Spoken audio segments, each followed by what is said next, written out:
আসসালামু আলাইকুম, welcome to নুসরাতস blog studio. আশা করছি আল্লাহর রহমতে আপনারা সবাই ভালো আছেন। তো আমি আরও একটা নতুন পিঠার রেসিপি নিয়ে আপনাদের মাঝে হাজির হলাম। তো আমি আজকে যে পিঠাটা বানাবো সেটা এক এক অঞ্চলে এক এক নামে ডাকা হয়। যেমন কেউ ডাকে ম্যাড়া পিঠা, কেউ বা ডাকে ছাইয়া পিঠা, আবার কেউ ডাকে গোল্লা পিঠা নামে।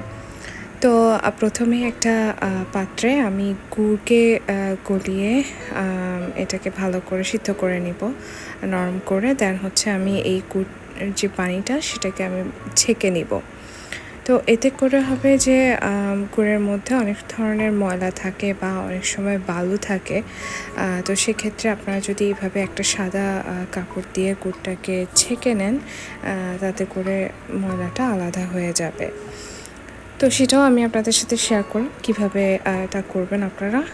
এরপর হচ্ছে যে আমি যে রাইস ফ্লাওয়ারটা ইউজ করব এই পিঠা বানানোর জন্য, আমি সেটা আপনাদেরকে এক নজর দেখিয়ে নিলাম এবং আমি এটার মধ্যে গ্রেটেড কোকোনাটটাও অ্যাড করব। তো রাইস ফ্লাওয়ারটা এটা আপনাদের যার যার যেটা আপনারা প্রেফার করেন সেভাবে আপনারা ইউজ করতে পারেন।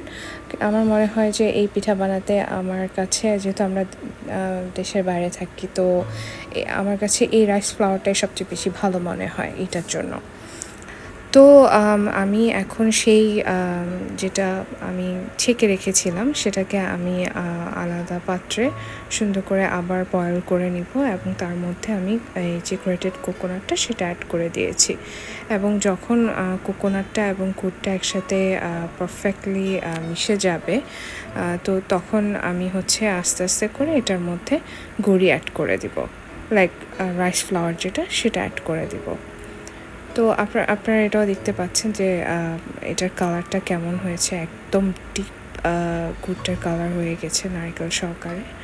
তো এখানে আপনারা হচ্ছে আস্তে আস্তে করে রাইস ফ্লাওয়ারটা অ্যাড করবেন এবং যখন রাইস ফ্লাওয়ারটা দিবেন তখন আপনারা এটাকে একটু আঁচে রেখে ঢাকনা দিয়ে রেখে দিবেন। তো ঢাকনা দিয়ে রাখার পরে এটাকে আবার আলতো হাতে মিক্সড করে দিবেন।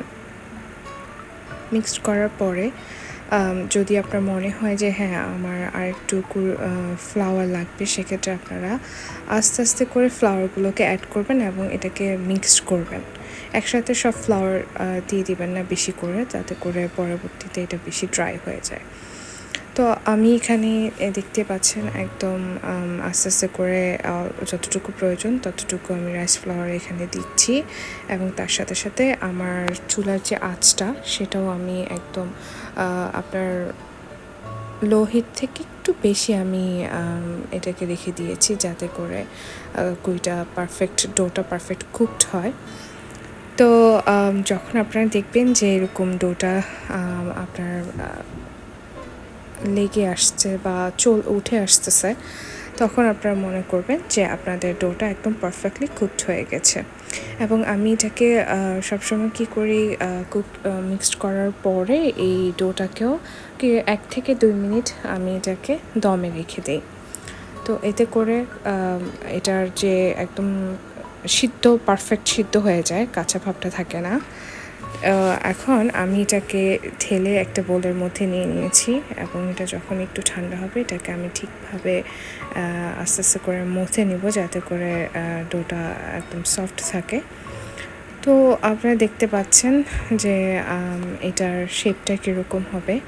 তো অ্যাকচুয়ালি প্রথম আমি যখন বানাতাম তখন আমার শেপটা এক এক রকম হয়ে যেত পিঠার। তো যখন আপনারা এক্সপার্ট হয়ে যাবেন বানাতে বানাতে, তখন দেখবেন যে অটোমেটিক্যালি এটা চলে আসছে শেপটা। এবং দেখেন দেখতে একদম লাটিমের মতো। ইভেন আমার ছোটো বোন সেও এই পিঠাটাকে ওর মতো করে নাম দিয়েছে, যেমন ও এটাকে ডায়মন্ড পিঠা বলে। তো যখনই খেতে ইচ্ছে করে ও আম্মুকে বলে যে আম্মু আমি ডায়মন্ড পিঠা খাবো, তো আমার আম্মু মেক করে দেয়। তো এই যে আমি এখানে সিদ্ধ কীভাবে করি, লাইক ভাপে কীভাবে দিই পিঠাগুলো, সেটাও আপনাদেরকে দেখাচ্ছি।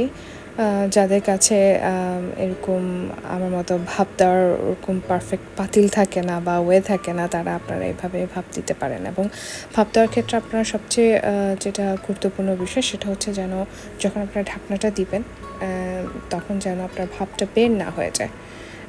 ওভাবেই ঢাকনাটা আপনারা বসাবেন।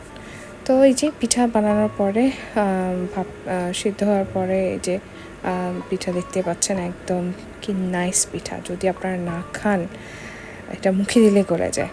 যাই হোক, রেসিপিটা যদি আপনাদের সহজে লাগে এবং আপনাদের উপকারে আসে তাহলে অবশ্যই আমাকে লাইক করবেন, সাবস্ক্রাইব করবেন এবং আমার জন্য দোয়া করবেন। আল্লাহ হাফিজ, আসসালামু আলাইকুম।